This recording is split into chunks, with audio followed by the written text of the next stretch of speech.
governo dos Estados Unidos anunciou ontem à noite sua decisão de aplicar tarifas de 25% contra produtos brasileiros como resultado da investigação da Seção 301 sobre o Brasil. As investigações da Seção 301 são procedimentos unilaterais do governo dos Estados Unidos e não há justificativa para a adoção de tarifas contra os produtos brasileiros.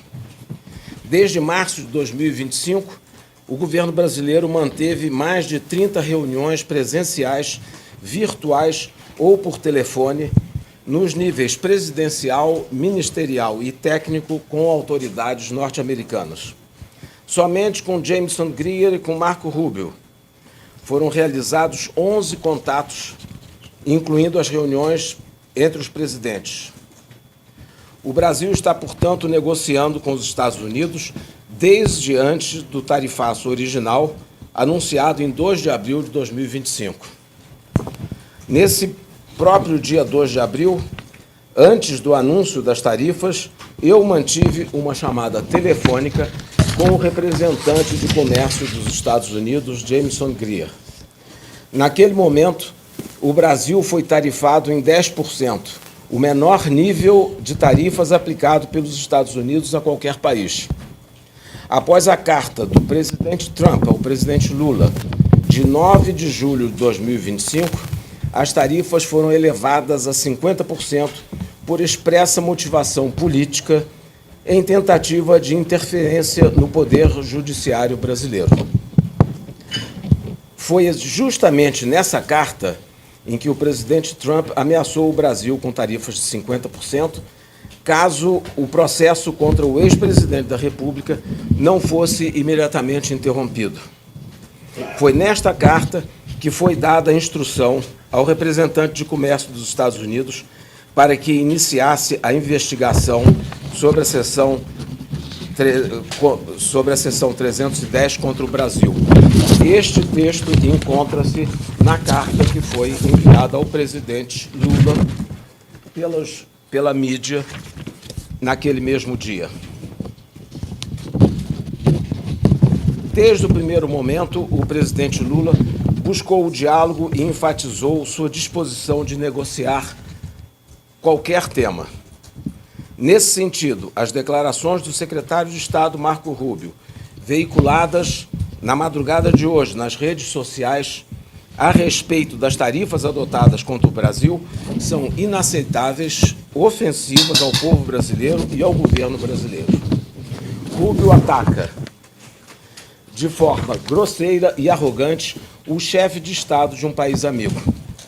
Claramente, o que incomoda o governo dos Estados Unidos é o fato do Brasil não ter se curvado às pretensões desmedidas e às demandas irrazoáveis apresentadas no curso das negociações. Cito como exemplo demandas de abertura total, irrestrita e exclusiva aos Estados Unidos de setores inteiros da economia brasileira, sem qualquer contrapartida para os produtos brasileiros. Em outras palavras, exigiam a capitulação. Não custa reiterar que os Estados Unidos acumularam 424 bilhões de dólares em superávit de bens e serviços com o Brasil nos últimos 15 anos. Em 2025, 76% das importações originárias dos Estados Unidos entraram no Brasil sem pagar imposto de importação, incluindo 8 dos 10 principais produtos dos Estados Unidos importados pelo Brasil. Apesar da motivação política, o governo brasileiro participou ativamente nas investigações pelos canais diretos de interlocução entre os governos, desde a abertura do processo em 15 de julho de 2025.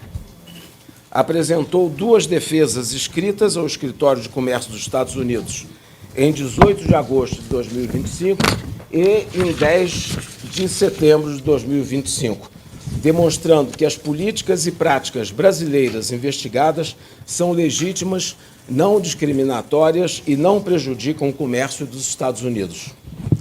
Realizou reunião de consultas governamentais com os Estados Unidos em Washington em 15 e 16 de abril de 2026, com delegação de alto nível. Não se pode esquecer também que a investigação sobre a seção 301 surgiu para compensar, do ponto de vista legal, a derrota do governo dos Estados Unidos na Suprema Corte sobre a política unilateral de aplicação de tarifas a todos os países. Não houve, portanto, racionalidade na aplicação destas tarifas.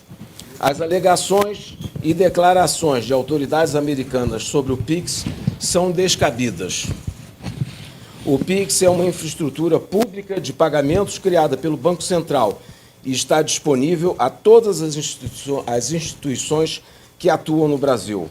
Não é sério falar em competição desleal gerada pelo PIX. As acusações sobre desmatamento também são absurdas.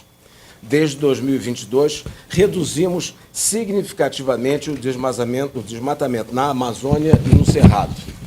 Estes são apenas 2 exemplos. Todas as alegações dos norte-americanos para justificar a aplicação de tarifas não têm lastro na realidade. Muito obrigado. Boa tarde.